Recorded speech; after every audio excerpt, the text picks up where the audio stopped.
each person will be able to see one of the missions. But when you feel them at the end of the game, you can get victory points for all of the missions. So essentially what that means is you only know the mission on your one card, and the other goals of the game are a mystery to you.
also have to pay for each of your citizens on the board.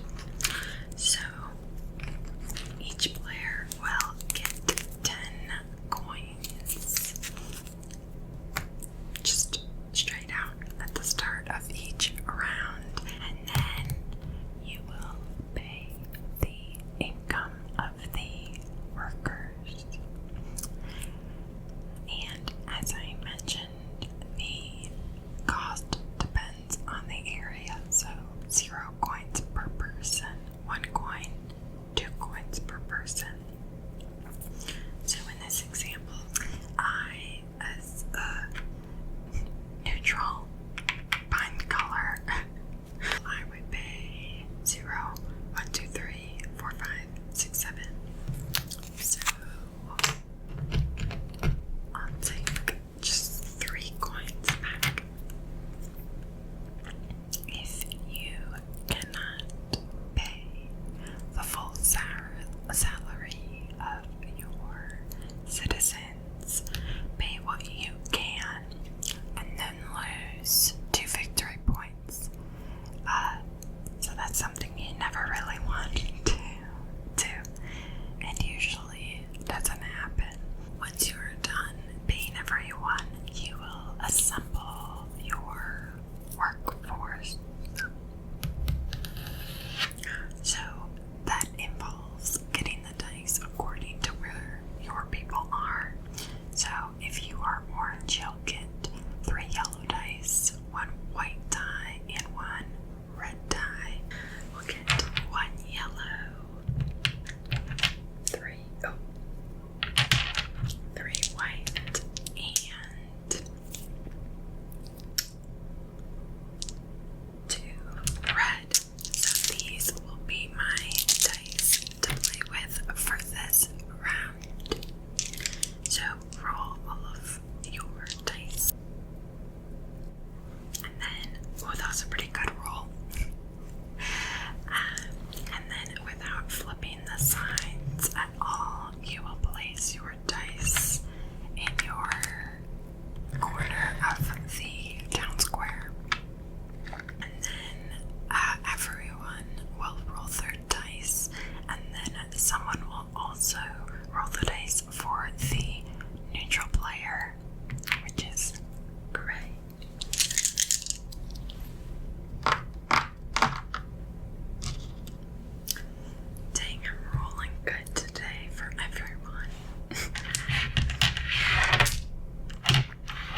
slots, which we'll talk through.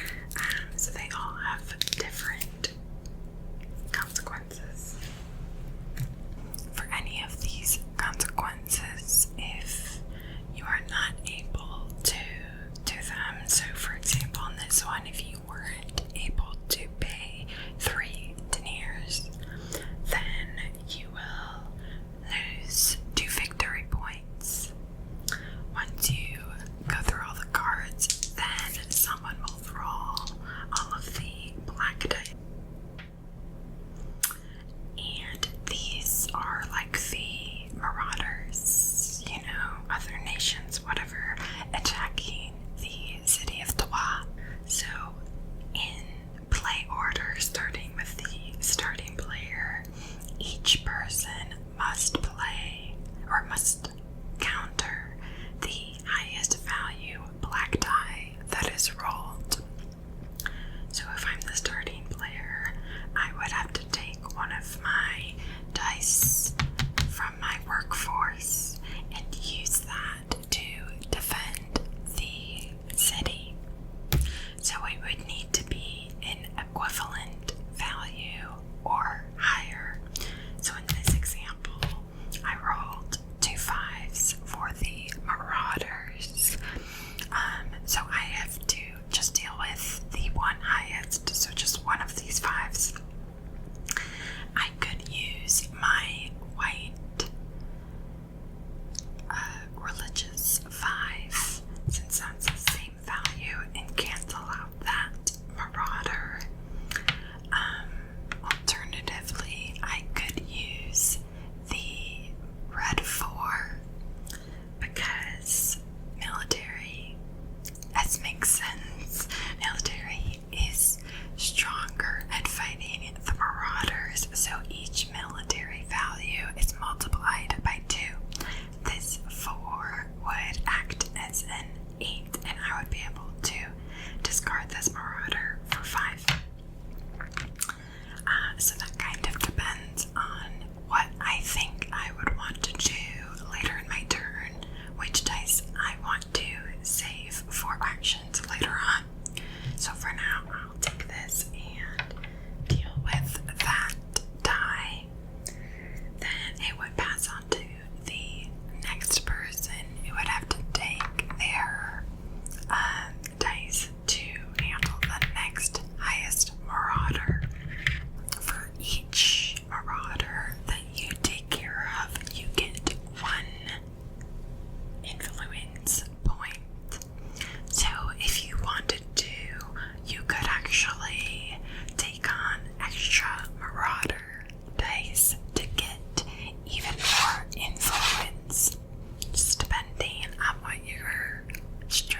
details on the cathedral that you did not contribute to. And then add those all up, and whoever has the most victory points wins. So now I will go into more detail on each of the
3, you will place your cubes in the bottom most available row. So, like building a cathedral, a building, you'll start from the bottom and work your way up. So, for example, if I rolled a 6, I wouldn't be able to put my die in the top row. It would have to go in the bottom. However, the next person that wants to place a 3 will put it in the second row because I've already filled the first. As you place your cubes here, you will get a reward as shown at the top. So for 1 to 3, you'll get 1 victory point and 1 influence. For 4 to 6, you will get 1 victory point and 2 influence. So not only does this cathedral give you points, but it also prevents you from losing points at the very end of the game. So you can see on the side here it says -2 next to each row. So if at the end of the game you fail to contribute to one of the rows, you will get -2 per row. The third option that you have for your actions is to command an event card down here. In the middle of the card, it has a number of flags.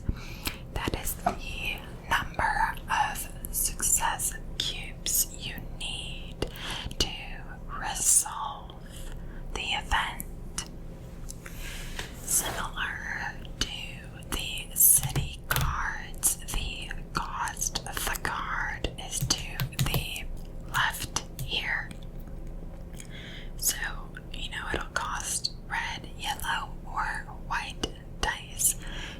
Take the value of those dice and divide it by 3, 4, whatever it says.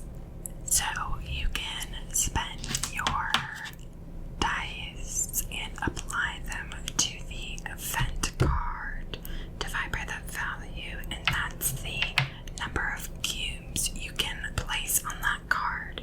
So for this example, 2 red dice divided by 3, I would get to place a max of 4 cubes on the card. Since there's already 1 cube, I would just place the 3. For each cube that I place, I get 1 influence as shown by the flags on these spaces. If you fully resolve a card, as I would in this case, you will disperse the victory points to whoever helped with that event.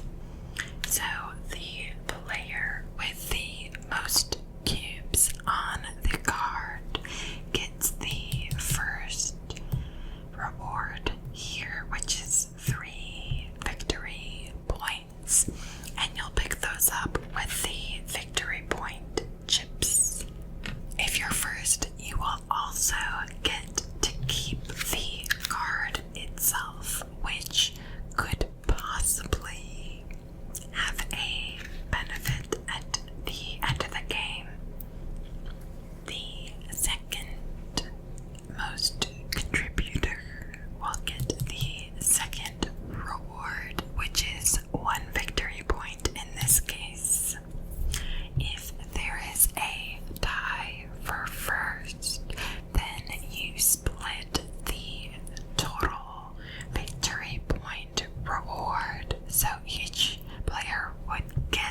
cost person.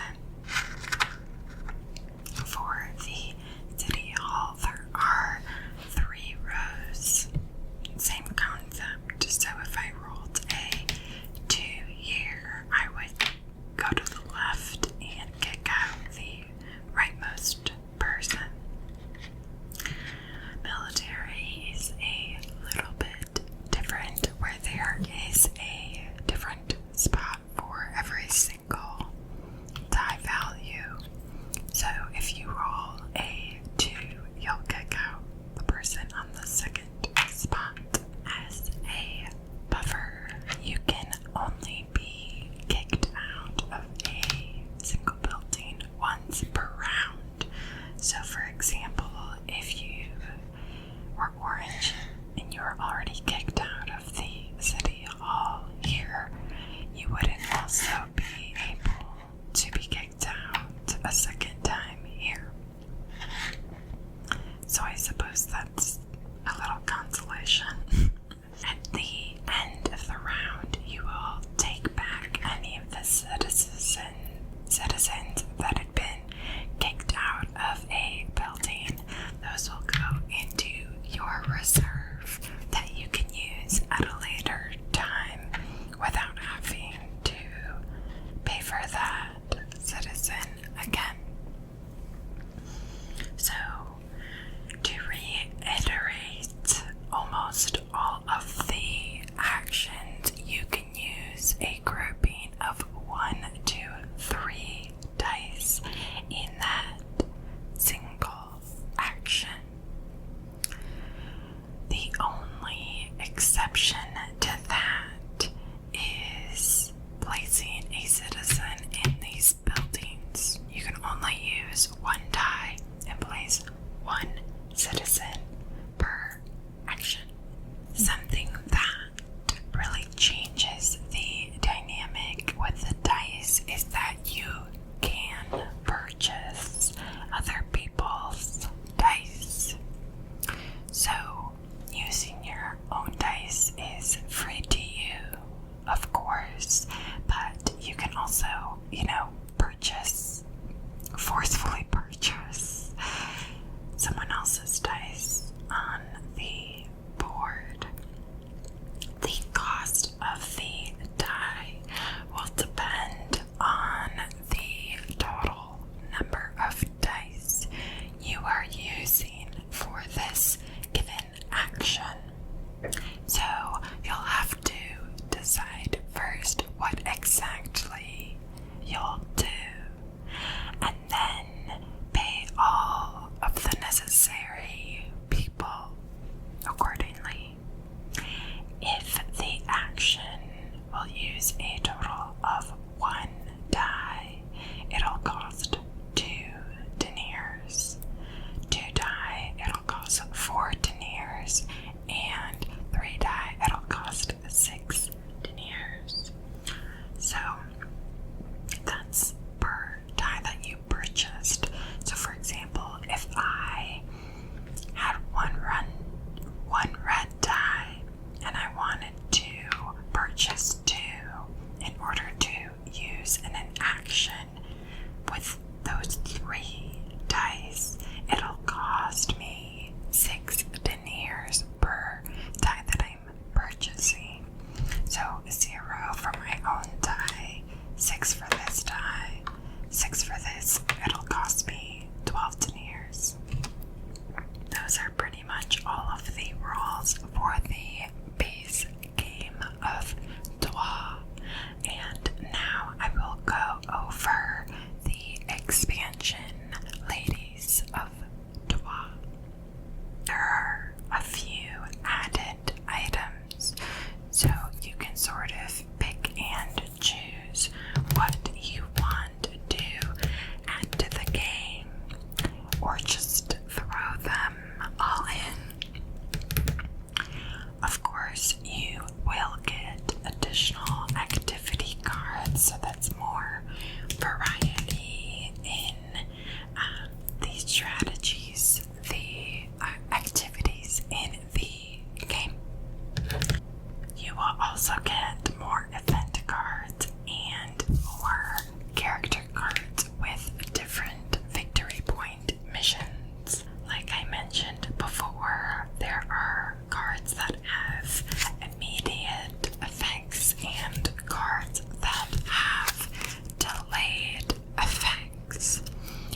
and essentially it's just a wild die, so you can play it as any color of your choice.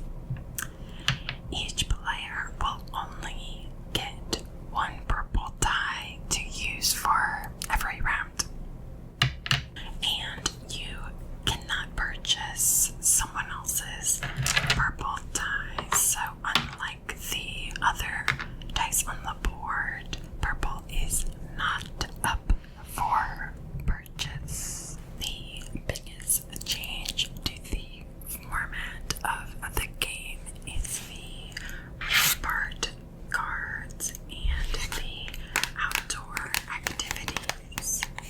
So there are these outdoor activity board tiles, and they're essentially additional actions that you can use in the game. These activities are marked in 4 different categories, which you can see with the Roman numeral at the top here. And you will randomly select one from each of these categories and place them around the board. And you will also randomly select the side to use, so they give you plenty of options here for different games. So one will actually start on the right side, 2 is on the bottom, 3 is on the left side, and 4 is at the top. So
me. And also, usually in games, I like hate doing the military cards because there's like a part of my soul that doesn't want to be the aggressor